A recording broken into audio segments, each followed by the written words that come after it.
Okay. Hello, everyone. Good afternoon. Welcome and thank you for joining us today at the state capitol as we officially reveal the 2025 report card for Utah's infrastructure. My name is Lincoln Lee, and I'm the president of ASCE's Utah section. Today, we're gathered here to release our assessment of the state's infrastructure systems.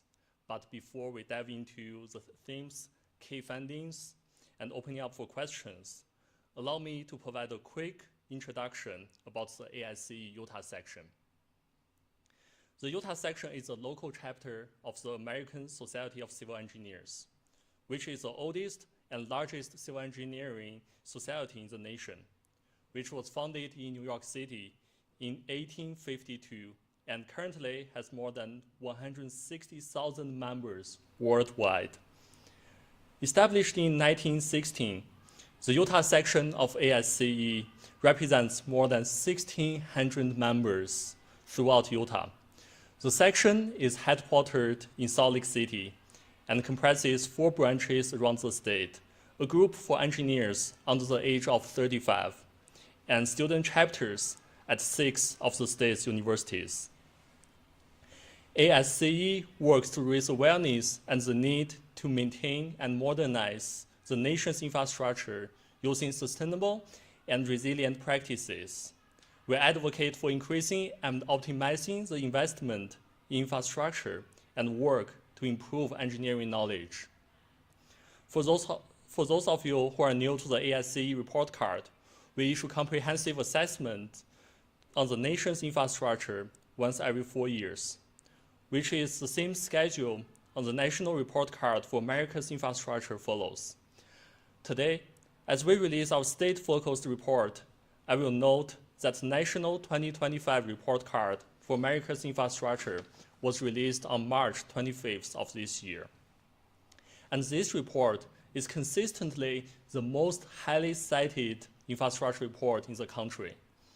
The nation receives the highest grade ever since ASCE began the report card series in 1998, taking home a C grade.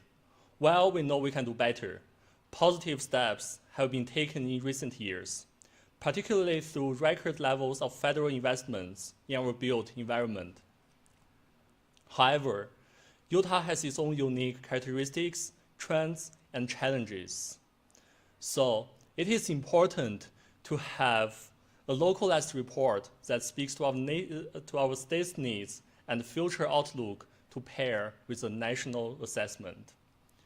Reliable infrastructure is the backbone of Utah's economy. When our infrastructure is working, it is typically out of sight and out of mind. Like when water runs from tap in our homes and businesses, or when the commute to work and school is smooth.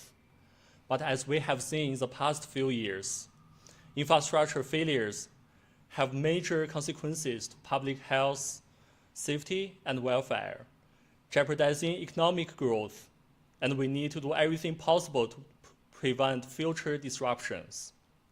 It is when infrastructure is overwhelmed, such as water mains breaking and shutting down traffic and businesses, or bridges posting load restrictions that send cargo trucks on long detours. Those are the times we think most about infrastructure. We cannot ensure the well-being of all the residents and our businesses without reliable infrastructure system. As stewards of our infrastructure, civil engineers are responsible for the planning, design, construction, operation, and maintenance of our vital public works. With that responsibility comes the obligation to regularly assess the state of our infrastructure, report on its condition and performance, and advise on the steps necessary to improve it. That is exactly what the 2025 report card for Utah's infrastructure is meant to provide for our state's residents, leaders, and elected officials. To dive into the report card and its findings, I will turn things over to Report Card Chair Craig Friend.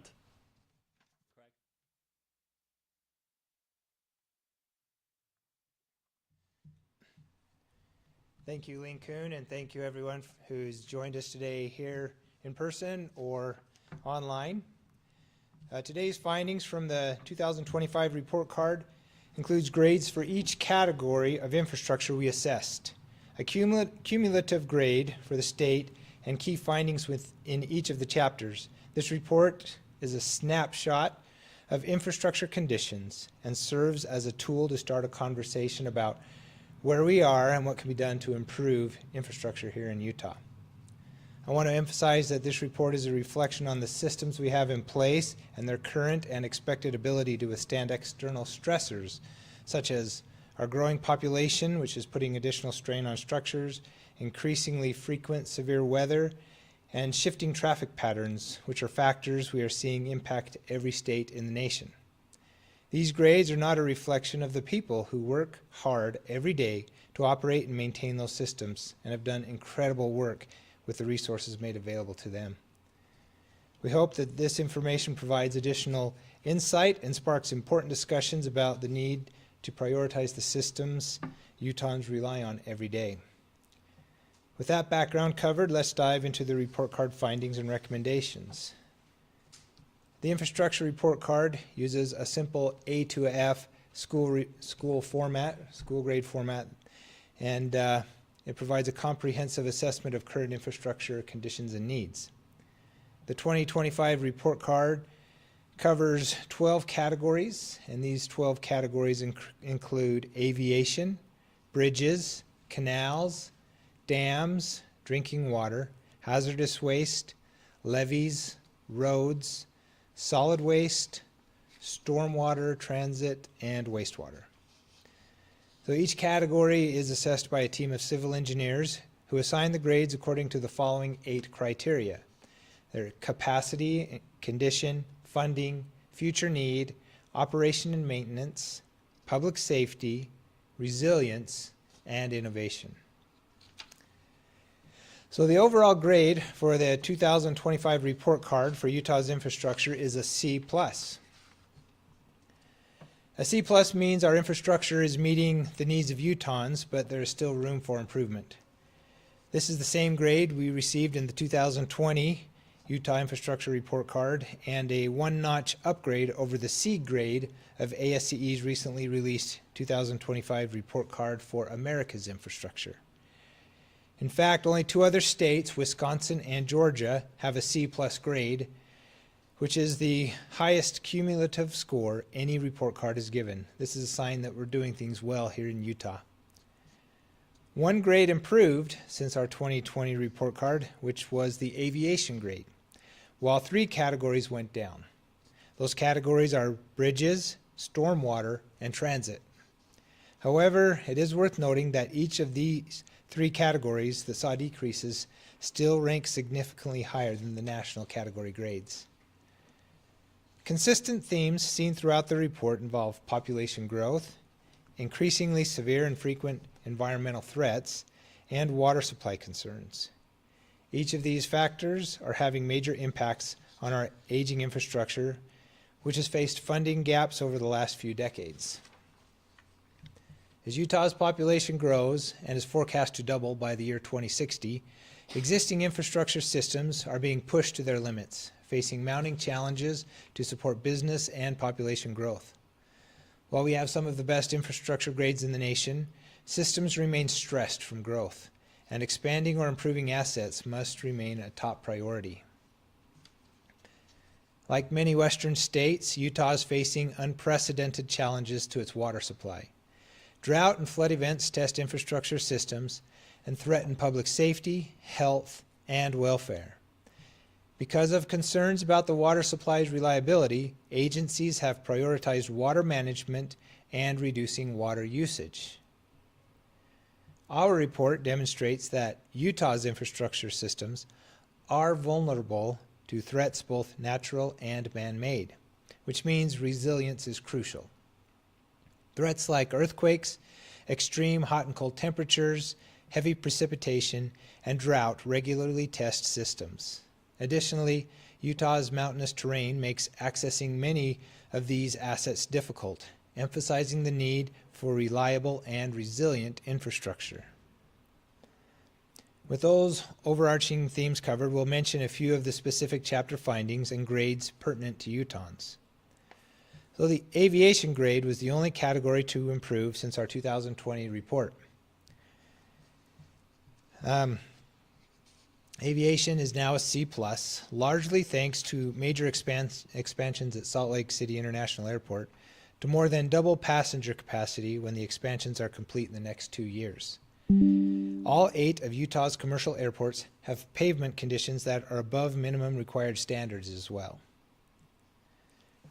Transportation categories in general are doing extremely well, with roads hosting the highest grade in the report with a B+, and bridges just behind them with a B. By comparison, the 2025 report card for America's infrastructure, which was just released in March, gave the nation's roads a D+ grade and bridges received a C, so our surface transportation systems come in several notches higher than the national average. An incredible 95% of the 49,000 miles of roads in Utah are in good or fair condition, meaning only 5% are in poor condition.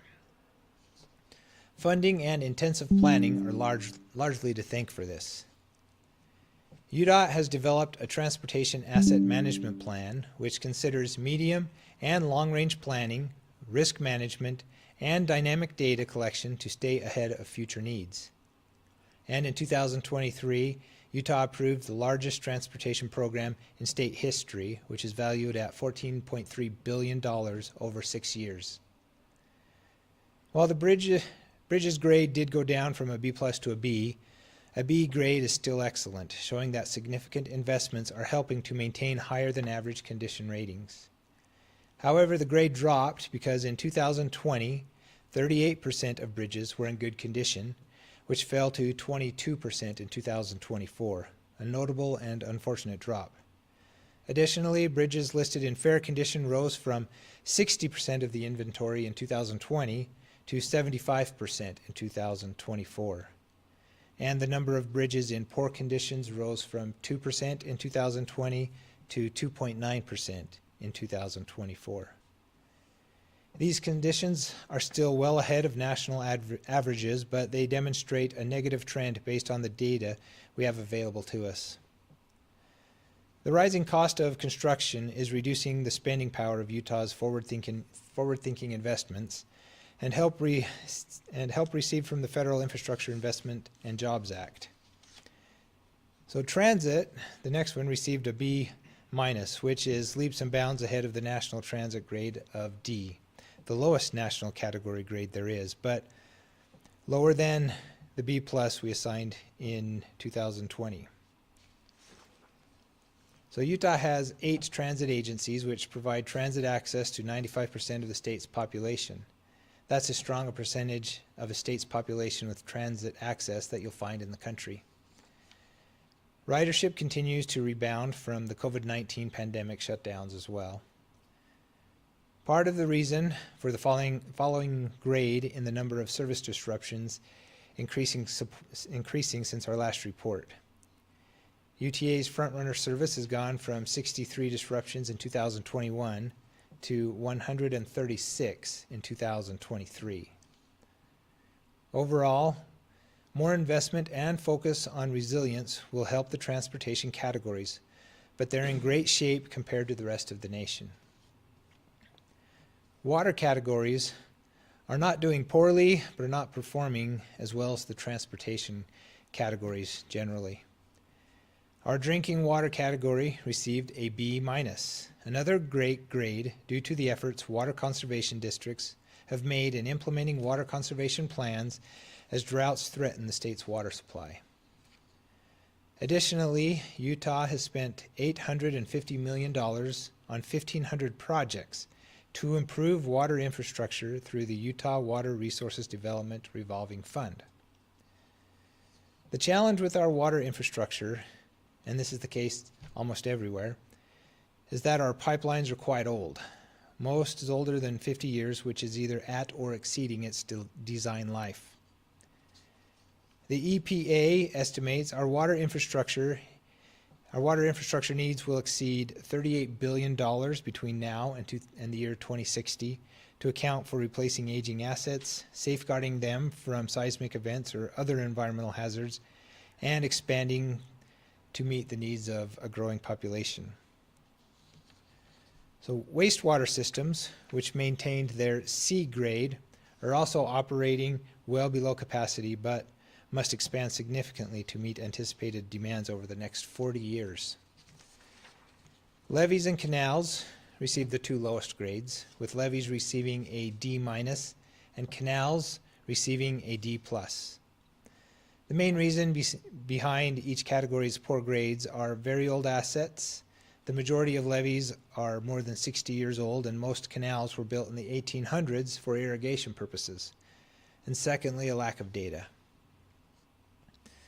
These are systems that protect households and businesses from flooding, yet we don't know their condition in many cases, which is a major public safety hazard. These are just a few of the 12 categories of infrastructure we assessed, and I encourage you to go to our website to see the full report for more detailed breakdowns. While this report breaks down the current state of Utah's infrastructure, it also provides recommendations for making improvements. There are specific category by category recommendations in the report, but for brevity, we'll focus on the overarching recommendations that we feel could get Utah's infrastructure into the B range in the future. As a reminder, we'll go through Q&A after spotlighting these recommendations, so have your questions ready so that we can address them here shortly.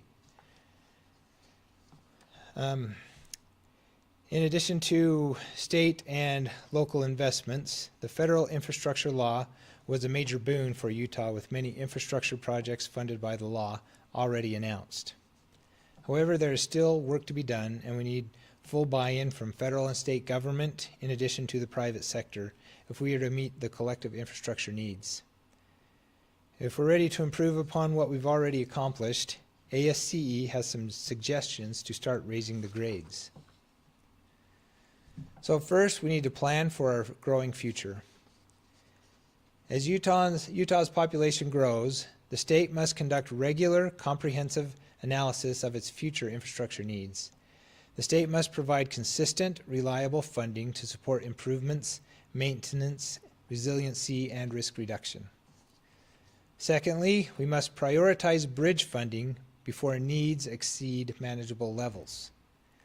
Many bridges built during Utah's early population growth are facing the end of their service lives and are now in fair or poor condition. The state needs to increase the number of bridge replacement projects and create ongoing dedicated funding sources to preserve, rehabilitate, or replace aging bridges. Third, focus on our water needs. Water systems should collaborate with state agencies and other stakeholders to ensure the Great Salt Lake is restored to healthy conditions. These efforts include strengthening Utah's canal infrastructure through funding for transitioning from open channel to piping while reducing losses from seepage and evaporation. And lastly, we must increase dam funding. By increasing funding to $10 million annually, the state would be able to rehabilitate all high-hazard dams within 50 years. An increase to $20 million per year would enable faster repairs, but it would still take 25 years to complete all required repairs. These are an abbreviated snapshot at our recommendations. Keep in mind that each chapter has its own unique series of recommendations to improve grades.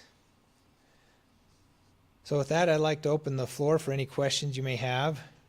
We have some of our chapter authors here available to answer questions about any of the subject matter, and we can take questions online through YouTube, or for those that are here in person can ask questions as well. So, yeah. A question from online. What about levees? Is Utah falling behind it? I believe the previous grade was also a low D-. Yeah, so levees, it comes down to funding. There was some surveys done of levees in Salt Lake County that are major flood protection from the majority of the valley. If those levees aren't maintained and upgraded to address the comments that the federal government gave us for those levees, then if our FEMA flood mapping is updated, then it would change flood zones, floodplains, which would really take in most of the west side of the Salt Lake Valley, including the Salt Lake Airport, which would mean the Salt Lake Airport would be in a floodplain. So it's important that we maintain these levees to prevent flooding of most of these residential and developed areas.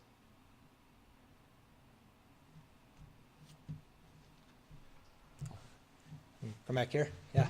I'm wondering if there's an area of infrastructure that maybe is like the most pressing, and maybe didn't score the lowest, but has the potential to cause like the most, to disrupt the most. Yeah, and I think as we mentioned in the report, when you're able to look at that, each chapter does have recommendations. We did look through those and we picked 5 recommendations that we think will help us raise the grade the most. And those are, I went through 4 of these, which are, planning for the future growth we have here. Bridges, that's another one that Utah's done a great job with rehabilitating bridges, but they're aging faster than we can repair them and replace them. Water is a huge one in Utah, and that's probably one of the biggest ones. And that goes with the dams and our drinking water supplies, canals.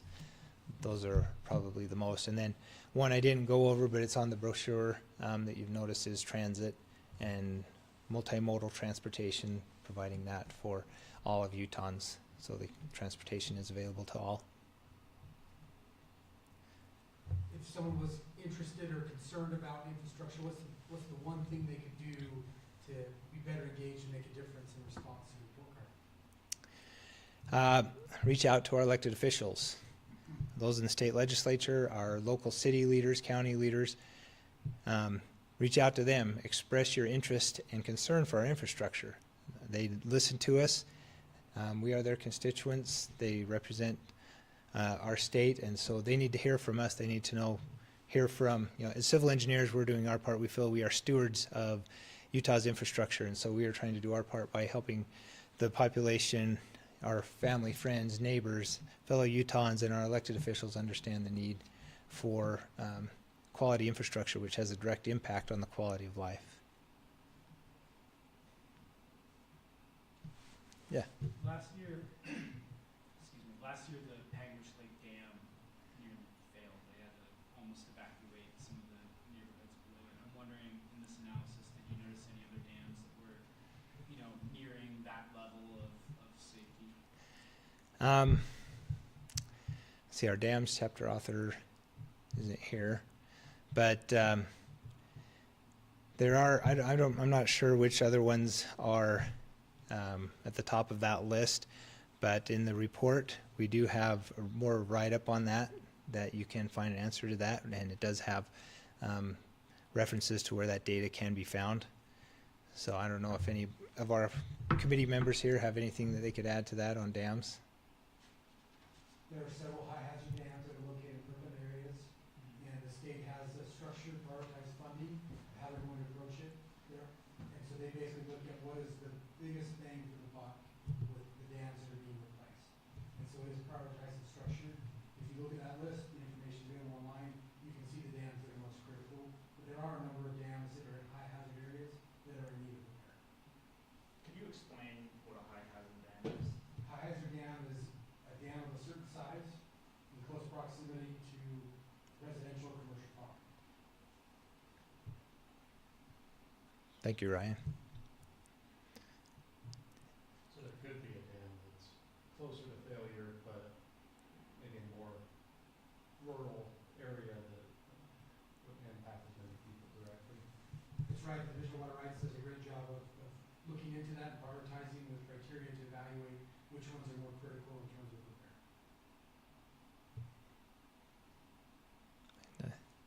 Yeah, Joey. It was mentioned that the number of UTA disruptions Mhm. have increased. Could you define disruption? A disruption? Yeah, Jeff's our chapter author here. Jeff, do you want to answer that? And I guess for those online, let me read, if you didn't hear the question the question was about the disruptions in transit that I mentioned, how it has increased since 2021 and what a disruption is.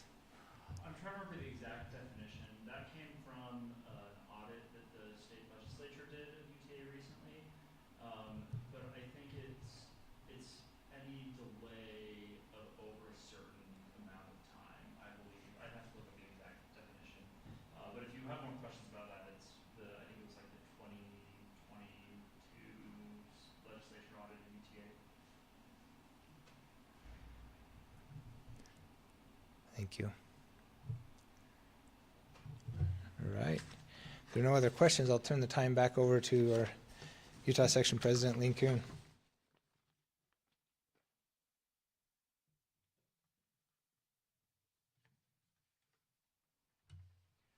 Thank you, Craig. Okay, and I would like to close by saying that the future of our state relies on our ability to maintain and improve upon the current conditions of even our most thriving infrastructure sectors, while also improving those that have greater needs.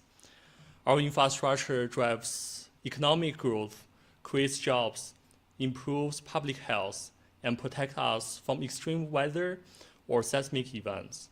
We work hard to build and maintain our systems for the public health, safety, and welfare. And we ask that our policymakers review the 2025 report card for Utah's infrastructure when making infrastructure policies that affects our citizens. And also, I would love to once again thank our committee member who's sitting here with a great effort, and they work super hard to complete this report card. Thank you all again. And right now, you will be able to find the full report at infrastructurereportcard.org/Utah. Again, the web link is infrastructurereportcard.org/Utah. If you have any other questions, please do not hesitate to email us at reportcard@asce.org. Again, the email address is reportcard@asce.org. Thank you again for joining us today.